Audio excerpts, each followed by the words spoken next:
Okay, so I have another example here. In this case, meron akong dalawang box again, and I have an applied force, horizontal force right here sa box A.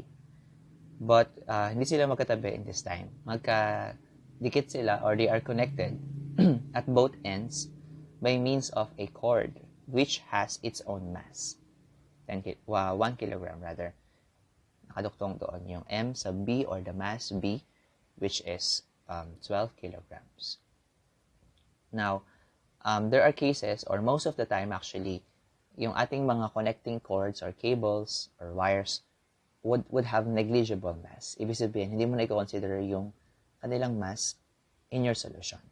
But since binigyan ka ng mass, in this case, ibibilang mo yon. Okay? Isasali mo yon sa computation.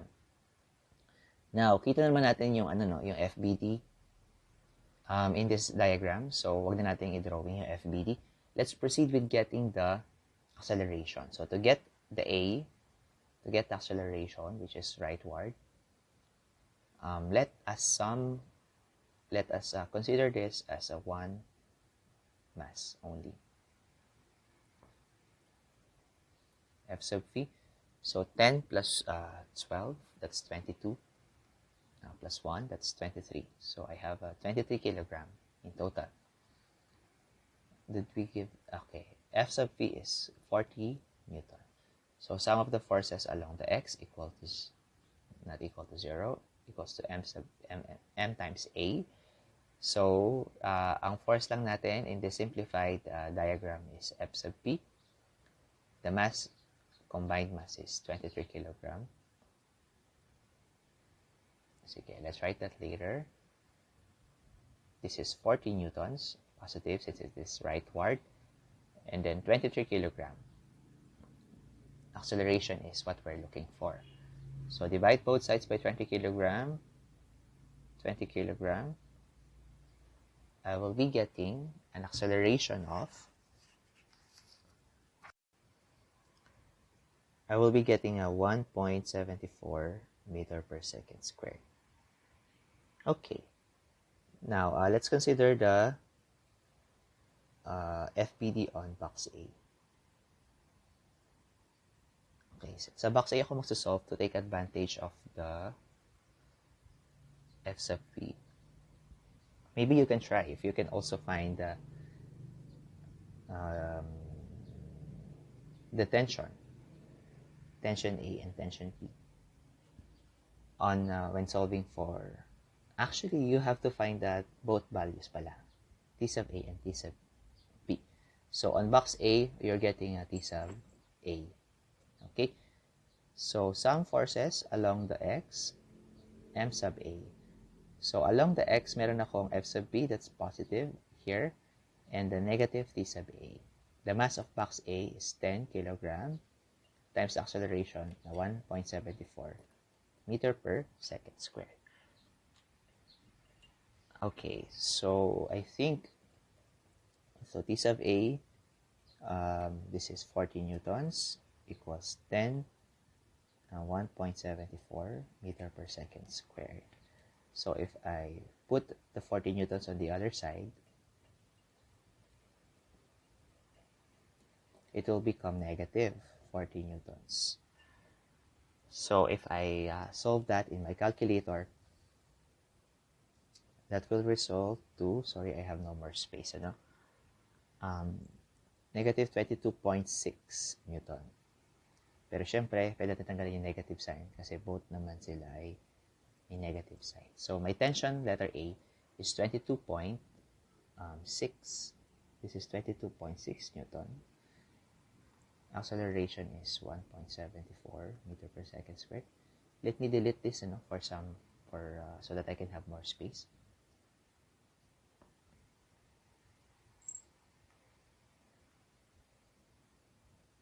So now we have to get the T sub B.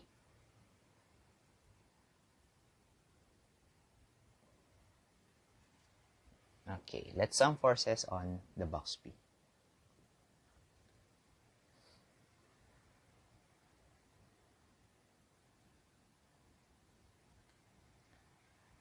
So the only force on the horizontal axis is tension B. The mass of the box B is 12 kilogram. And the acceleration we are considering is 1.74 meter per second square. So 12 times 1.74 is 20.88 newtons. So this is 20.88 newtons. Okay?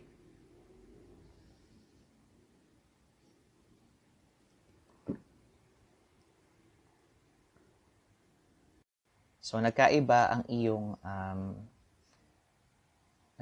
value ng iyong tension because you considered the mass of the cord as well. Okay? So it wasn't negligible ang mass ng cord. But if the mass of cord is negligible, the tension on both sides, TA and TB, will be equal. Sige po. Ganon din yung gawin mo in these types of problem. Although this case is actually static or stationary suspended masses, you can first combine the weights of the two, no? So that you will be able to simplify the problem. In that case, makukuha mo agad yung tension in this side. Okay, this is the last case. We have a hanging mass and a pulled mass. So, ano yung hanging mass dito? So, syempre, itong nasa ere, yung box B. Connected sa box A by means of a rope. Tapos, ito yung box A, yun yung nahihila. Okay? So, under the influence of gravity, box B will go down, di ba? So, it will accelerate downward, speeding up, but in the negative direction. Therefore, negative acceleration. So, in consequence, is magkaduktong sila through a string, yung box A will move to the right naman. Now, here we will be considering kinetic friction or friction. May mga cases na sinasabi na disregard friction, so syempre hindi mo nasasali sa free body diagram mo. But pag binigyan ka ng value, that means you have to consider yung friction. Pag binigyan ka ng value ng coefficient of friction. And sabi dito, ignore the mass of the cord and the pulley and any friction in the pulley. So the force applied to one end of the cord will have the same magnitude at the other end. Find the acceleration of the system, which will have the same magnitude for both boxes, assuming the cord does not stretch. So, hanapin natin yung acceleration. So, for box A, it is rightward. For box B, it is downwards. As box A moves down, as box B moves down, box A moves to the right. Okay, what is that?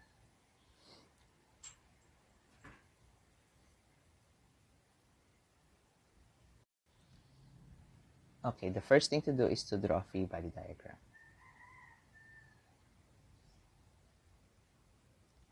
So, FBD of hanging mass and FBD of pulled mass. So, dun mo tayo sa hanging mass kasi mas simple yun, di ba? Of course, meron siyang weight.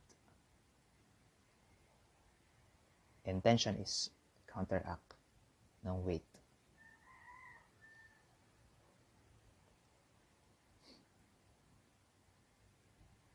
So, tension B or box B is still getting pulled up, di ba? Specifically because of box A. No, may weight din naman kasi yung box A. Kaya niyang pigilang slide down or fall down yung ating box B. On the other side, box B, merong weight then, di ba? No, I'm talking about box A already, pulled mass.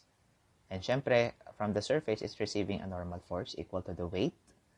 Then, syempre, may tension siya. Kaya siya nahihila to the right, nag-accelerate to the right. And, meron siyang friction.